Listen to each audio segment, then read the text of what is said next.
What's up YouTube, welcome back to this channel once again. Today we have the Bajaj Pulsar N160 and this is unlike any other review which I've done till now because it was pouring in Pune and I've ridden 150 kilometers on this bike to understand this bike, and finally I didn't got any chance to turn on my GoPro with an audio connector to do this video, but nevertheless I'm doing a voiceover to compensate that.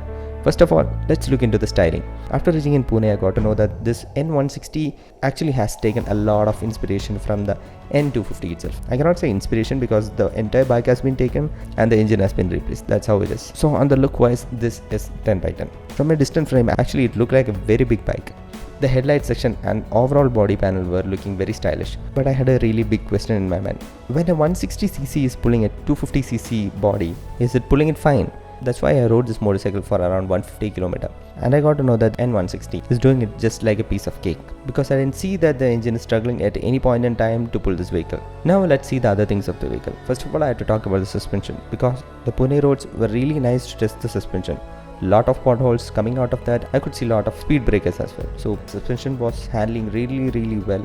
100% comfort to the rider, and when it comes to the braking is also good. It's very progressive and very good for a beginner rider. Also at times I was using engine braking when I was pushing the motorcycle really hard and coming down to a still stop. That's all. Otherwise the braking was good. And one speciality about this bike is that the tires are actually little wider compared to the competitors, and that is actually giving lot of confidence while riding, be it on road, off the road or in water. And when it comes to the riding posture, there is one thing. Even though this is a naked motorcycle, there is a little bit of sportiness to your upper body when you sit on the motorcycle. So if someone is a little taller than me, will be having a little more sportier stance. So I always suggest you to go to a nearest Bajaj showroom and try test riding this motorcycle to understand whether you will really like this riding posture or not.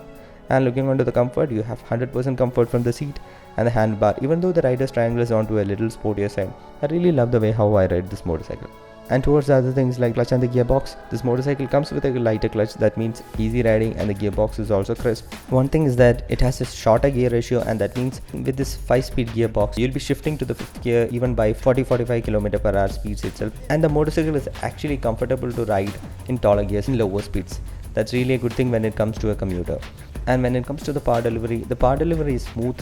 Actually, my first question, is it able to pull the 250cc chassis and the entire setup with a 150cc? Yes, it was. By leaving the clutch, actually the engine shows an urge to go forward with a little bit of sportiness. And when you are on low speeds, the bike is actually giving good comfort. That means it is in the border of sport riding and commuting. So if you are someone who wanted to push your limits at times, this is a very nice bike. And when it comes to the highway, a comfortable cruising speed for me is something like 70 to 80 km/h. After that, the juice is a little less, but okay, manageable. What I got to know is that it can go till 100 or even beyond that, but Pune roads didn't allow me to go beyond 90 km/h because of heavy rains and bad roads. And when it comes to the build quality, I really like the build quality of the motorcycle because we actually did a little bit of off-roading and we got a lot of bad roads as well, and even then no rattles or any problem with the bike after coming out of any of these. And when we look at the mileage, Bajaj claims that the motorcycle can return you a mileage of 48 km per liter. And that too with a 14-liter tank, you have a really nice tank range. Also, the service interval is something which has amazed me, which is like 10k kilometers.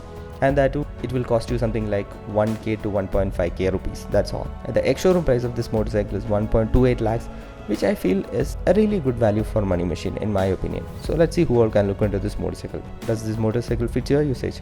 If you are someone who wanted to ride this motorcycle as a commuter motorcycle to ride inside city, and at times you wanted to push it like a sports bike, yes, definitely this is a really good choice. And if you are looking for a highway touring, as I mentioned, 80 km is a very nice speed on this motorcycle and you'll enjoy it. No vibrations, absolute comfort, and you'll be gliding through the highway in the legal speeds. And upon that, there are some features that I've seen with this motorcycle which is a little interesting when we see the competitors itself. One is this motorcycle comes with bigger tires when compared to other motorcycles in the segment. And second thing is, it has an option for dual channel ABS. And third thing is, it has a USB connectivity as well. And finally, if you ask me if I found any negatives with the motorcycle, I didn't find any huge negatives with the motorcycle, but just one thing is that since technology is ruling this world and even scooters are getting the Bluetooth connectivity in, I feel the Bajaj N160 should get some update in the console with the Bluetooth connectivity, the navigation systems and all the gimmicks that we see with the modern motorcycles and scooters. I hope you like this video and this video is helpful for you. And as always, show some love in the form of likes and comments. See you in the next video. Until then, bye bye.